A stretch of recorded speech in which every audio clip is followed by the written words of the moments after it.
খতনা করাতে যেয়ে আয়ানের মৃত্যু মানতে পারছে না কেউ।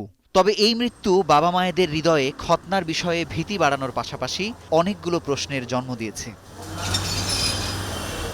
সন্তানের খতনার জন্য কার কাছে যেতে হবে, কি পদ্ধতিতে করাতে হবে খতনা, আধুনিক চিকিৎসা রেখে আবারও কি হাজামের কাছে শরণাপন্ন হলে ভালো হবে? এখন এসব প্রশ্নই যেন ঘুরপাক খাচ্ছে অনেক অভিভাবকের মনে।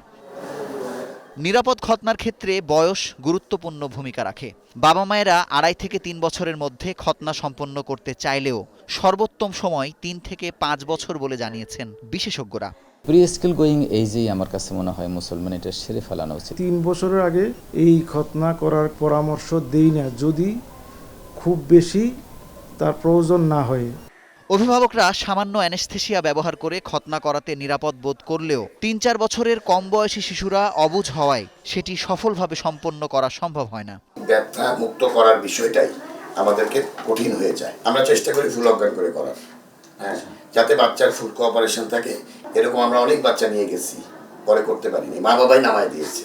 এই বাস্তবতায় চিকিৎসকদের হাতে সর্বোত্তম বিকল্প স্বল্প সময়ের জন্য অজ্ঞান করে খতনা সম্পন্ন করা।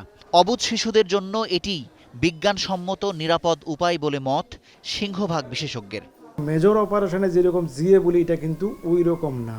একটা ইনজেকশন দিই হাতে, ঘুমায় গেলে পিছনে মেরুদণ্ডের নিচের দিকে আরেকটা ইনজেকশন দেয়, তাতে পেইন ফ্রি হয়ে যায়। হাফ অ্যান আওয়ারের ভিতরে আমাদের কাজ শেষ। তবে শিশুকে অজ্ঞান করবার মাত্রা যেমনই হোক, অনাকাঙ্ক্ষিত পরিস্থিতি এড়াতে চিকিৎসককে সব ধরনের বিকল্প পথ প্রস্তুত রাখার আহ্বান বিশেষজ্ঞদের। যদি বাচ্চা কাউন্সিলিং করা যায়, সার্জন দক্ষ হয়, কমিউনিকেট করতে পারে, অনেক সময় লোকাল দিয়ে করা যেতে পারে। কিন্তু লোকাল দিয়ে করলো এয়ারওয়েটা সিকিউর করতে পারি, ওর রেসপিরেটরি সিস্টেমটা সিকিউর করি, ওর কার্ডিওভাস্কুলার সিস্টেমটা সিকিউর করতে পারি। তবে বয়স ও ওজনের পার্থক্য অনুসারে শিশুকে অ্যানেস্থেসিয়ার ডোজ দেওয়ার প্রক্রিয়াটি তুলনামূলক জটিল। শিশুদের অজ্ঞান করার প্রশিক্ষণপ্রাপ্ত ডাক্তার ছাড়া হরহামেশাই এই ভুল হয়ে যায়, যেটি আয়ানের ক্ষেত্রেও ঘটেছে বলে মত চিকিৎসকদের। বাচ্চাদের লোকাল অ্যানেস্থেসিয়ার ডোজ ক্যালকুলেশন করা যায় না। যেই স্ট্রেংথে এটা বাজারে পাওয়া যায়, ওই স্ট্রেংথে যদি আপনি হিসাব করে ওই মানে বাচ্চাকে ওই লোকাল অ্যানেস্থেসিয়া দিতে চান, তাহলে ওভারডোজ হয়ে যায়।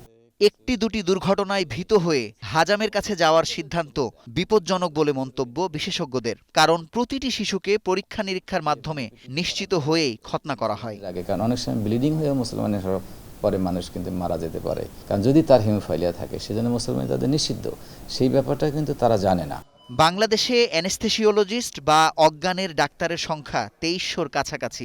খতনা ছাড়াও প্রতিদিন হাজারো শিশুর নানা ধরনের সার্জারি হলেও শিশুদের অজ্ঞান করার প্রশিক্ষিত ডাক্তারের সংখ্যা শখানেকের বেশি নয়। অ্যানাস্থেসিস্ট আসলে সংখ্যা এমনিই কম, এবং সেইখানে বাচ্চাদের ডিল করার মতো সংখ্যা আরও অনেক কম। অ্যানেস্থেটিক ডোজ মেনটেন করতে যে সমস্ত জায়গায় না জানে অথবা করতে পারে না, সেই সমস্ত জায়গাতে অ্যানেস্থেটিক ড্রাগ ইউজ না করাই ভালো। লেজার পদ্ধতিতে খতনা জনপ্রিয় হলেও সেটিতে অ্যানেস্থেসিয়া প্রয়োগের পদ্ধতি একই রকম। শিশুদের অভিজ্ঞ সার্জন ও অজ্ঞানের ডাক্তার ছাড়া এই পদ্ধতিতেও ঝুঁকি সমান বলে মত বিশেষজ্ঞদের।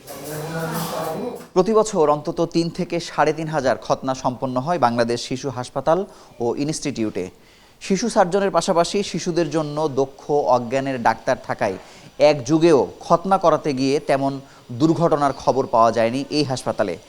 তাই খতনার ক্ষেত্রে বাংলাদেশ শিশু হাসপাতালের পাশাপাশি অন্যান্য সরকারি হাসপাতালগুলো তুলনামূলকভাবে বেশি নিরাপদ বলে মনে করছেন বিশেষজ্ঞরা। মুজাহিদ শুভ, এখন, ঢাকা।